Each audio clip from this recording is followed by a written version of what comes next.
Leg break bowler স্টাম্পের উপরে এবং গন leading age, আরো একটি করে পতন।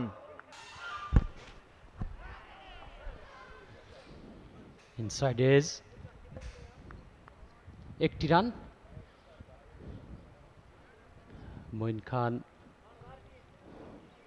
গতকালকে অবশ্য তিনি 8 ওভার বল করেছিলেন, আজকে তার সেকেন্ড ওভার।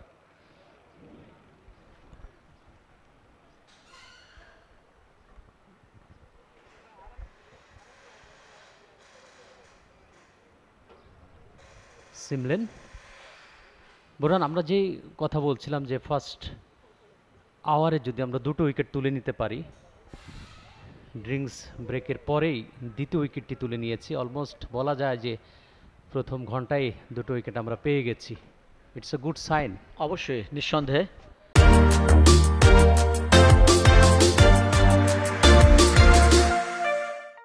এটা সফলতায় আমি বলবো আজকের দিনের অর্থাৎ দ্বিতীয় দিনের প্রথম সকালটা বাংলাদেশের দিকে তাকিয়েছে।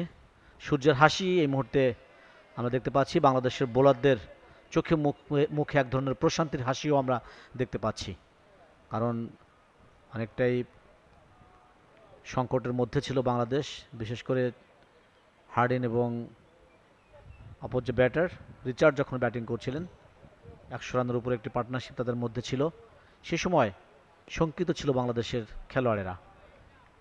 স্টাম্পের মধ্যে আবারও ডেথ ব্যাট, রান পাবেন না সিমলেন। ভালো বোলিংও তিনি করতে পারেন, অলরাউন্ডার একজন। মঈন খান তিনি লেগ ব্রেক বোলার স্টাম্পের উপরে এবং গন লিডিং এজ, আরো একটি করে পতন। সকালেই বলেছিলাম উইকেটের ডোরটা যদি আপনি ওপেন করতে পারেন, ওই ডোর দিয়ে ঘরের মধ্যে ঢুকে আপনি অনেক উইকেট নিয়ে আসতে পারবেন। ফরেস্টার আউট হয়ে গেলেন, সুইমিং অলরাউন্ডার। এবার আঘাত হানলেন মঈন খান।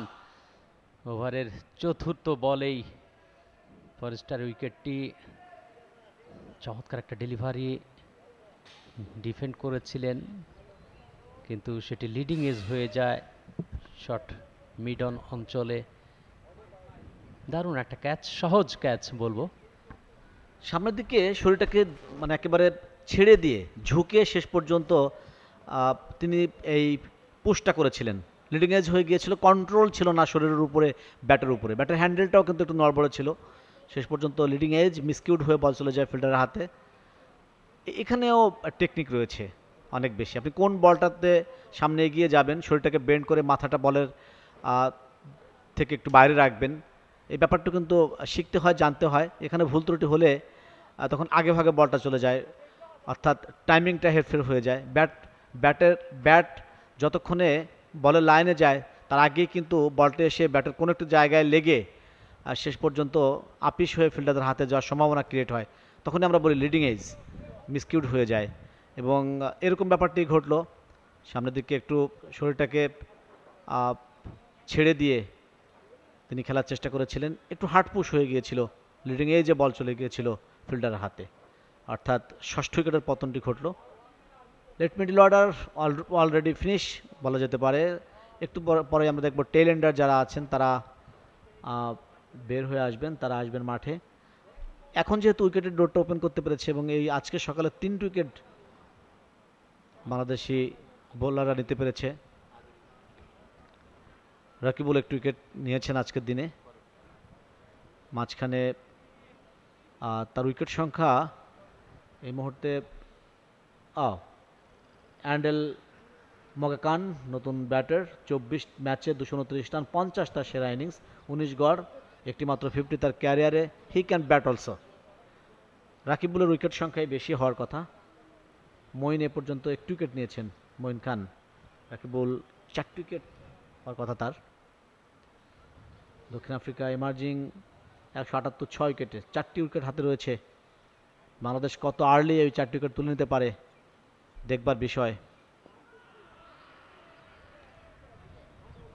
আমরা জানি যে 5 দিনের ম্যাচে 200 রানের কম যদি থাকে, অর্থাৎ 200 রানের একটি ব্যবধান যদি থাকে, সেক্ষেত্রে ফলো অনের কথা আমরা বলি।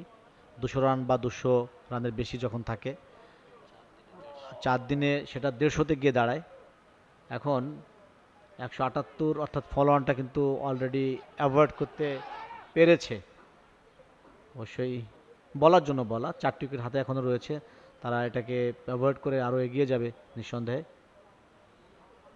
ফরেস্টার আউট হননি, তিনি আছেন আনবিটেন 1 রান করে 11 বল থেকে। For more updates, subscribe to our YouTube channel and click on the bell icon. Follow us on Facebook and Instagram. Download T Sports app to enjoy exciting games and highlights. Visit tsports.com.